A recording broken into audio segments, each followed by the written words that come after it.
The scariest feature of American democracy today is not polarization, technology, distrust of the media, or even a formidable slate of foreign adversaries. It is our propensity to elect political leaders who have no idea what they are doing. If we have learned anything from the government shutdown game of chicken that engrossed Washington for more than a month, it is that experience still pays.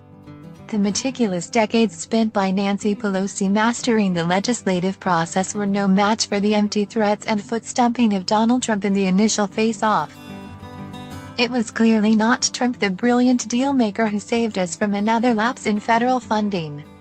Instead, four seasoned politicians negotiated a bipartisan agreement the old-fashioned way, with carrots, sticks, and a true appreciation for history and the complexity of policy. Indeed, the talents and attributes that helped Trump win the presidency are not the same ones needed to govern a country successfully. Yet, Republicans are not the only politicians who have fallen into this trap. Democrats cannot effectively rail against Republicans for electing a puerile reality television star to the presidency in 2016 when the blue wave of 2018 resulted in the least politically experienced freshman class in the history of the House of Representatives. The Democratic candidate for governor of the fourth most populous state in the Union in 2018 was a Sex and the City star, and the 2020 list of candidates for the Democratic nomination includes the spiritual advisor of Oprah Winfrey. As concerning as these developments may seem, there is a comforting caveat that political amateurs can only wreak havoc on democracy if they fail to conform to political norms. As Julia Azari has noted, the research on political amateurism has long shown that outsiders tend to make poor stewards of the government. They are more ideologically extreme, less willing to compromise and work across party lines, and lack the political bargaining skills and deep knowledge necessary for legislative success.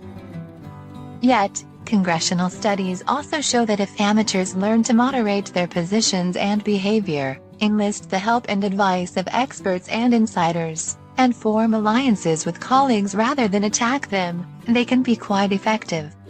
Prestigious committee positions, which can greatly increase the abilities of members to provide services to their districts, are hard to come by for members who become headaches for party leaders.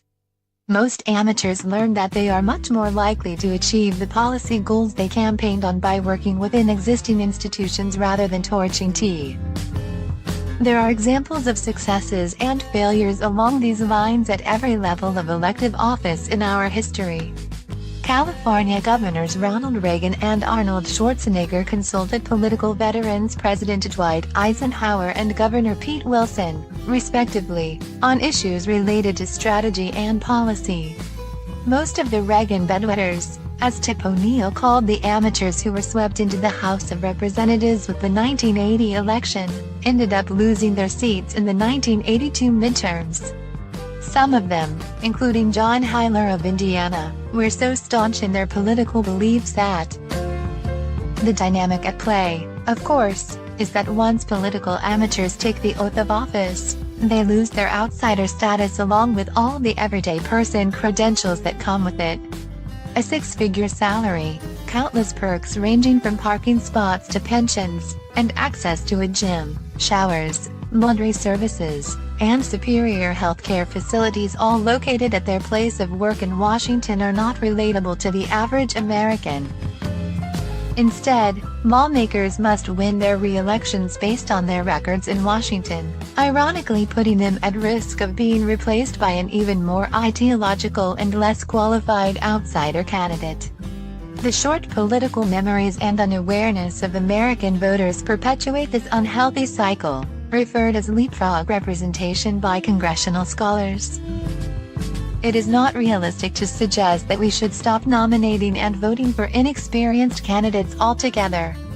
Many reasonably consider amateur candidates to be important antidotes to the corrupt political machines of the past.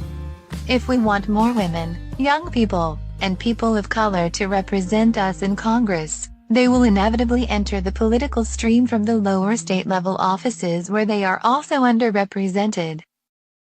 However, once these candidates are elected, We should have a minimal expectation that they leave the dogma, hyperbole, and disruption behind on the campaign trail. It benefits them because they have a better chance of keeping their jobs. It benefits their constituents because by working within the existing system rather than tossing out the rule book, they can make real progress on the issues voters care about. As Mitch McConnell declared on the 2016 campaign trail, "Put me down in favor of boring." Lauren Wright is a lecturer in public affairs at Princeton University. She is the author of On Behalf of the President, Presidential Spouses and White House Communications Strategy Today and has written a forthcoming book about celebrities running for elective office in the United States.